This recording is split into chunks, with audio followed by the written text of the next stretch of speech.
when I decided that I wanted to pursue outdoor education, I was in college and I had absolutely no idea what the income would look like for that type of career. As an intern, I was just thrilled that my internship was paid. I didn't really think too much about what I was actually making. And then the same goes with when I got my job as an instructor the following summer. I was just so excited to be working for Outward Bound. And after my first summer, then I started thinking a little bit more about the income and what that looks like. Typically, an outdoor educator who's actually working in the field with students is going to be making $10,000 to $15,000 a year, so it's not a lot of money. Now, the advantages to living that lifestyle are truly endless. I was living in my vehicle, so I was living a very minimalist lifestyle, and I really loved that. I got to travel to new places almost every month. I would go back and forth from Colorado to California or up and down the state of California, just finding new places for me to work and to grow and explore.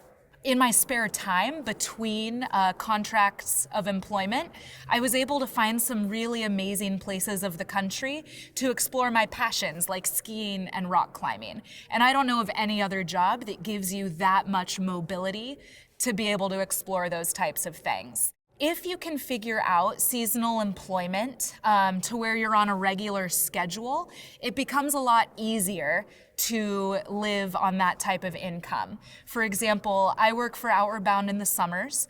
In the fall, I would work for an Outward Bound type organization in California. And then in the winter, I taught skiing. I had the spring to either pick up some random work with that company in California or maybe just go rock climbing for a couple months and do what I wanted to do while I geared up for my summer with Outward Bound. I figured that cycle out pretty quickly within my first 2 years of working as an outdoor educator, and it worked really well for me. A lot of other people like to do something completely different every year.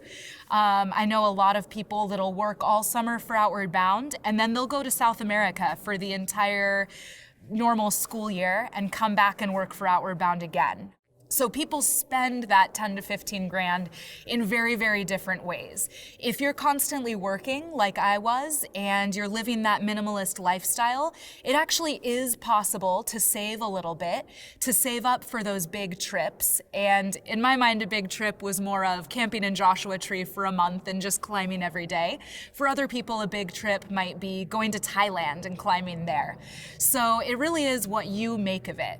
Now, most outdoor ed companies are going to supplement your food and housing costs to some degree while you're working for them. For example, Outward Bound provides you food and housing while you're on contract with them. So between your courses with Outward Bound over the summer, you have somewhere to go and you know that you've got 3 hot meals a day waiting for you. And that also really cuts down on your cost of living and makes it easier to budget.